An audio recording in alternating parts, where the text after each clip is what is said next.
القفطان ليس مجرد لباس تقليدي، بل هو حكاية حضارة نسجتها قرون من التاريخ في المغرب والجزائر معا.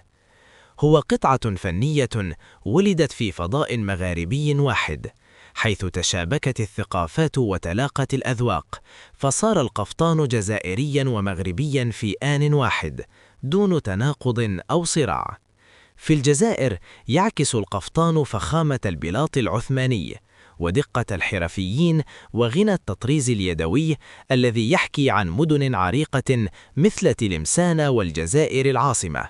وفي المغرب يحمل القفطان روح الملوك والسلاطين وأناقة القصات وتنوع الأقمشة والألوان التي تميز فاس ومراكش. القفطان هو تراث مشترك لا تحده حدود ولا تملكه هوية واحدة. هو شاهد على تاريخ واحد وذوق مشترك وجمال يجمع أكثر مما يفرق.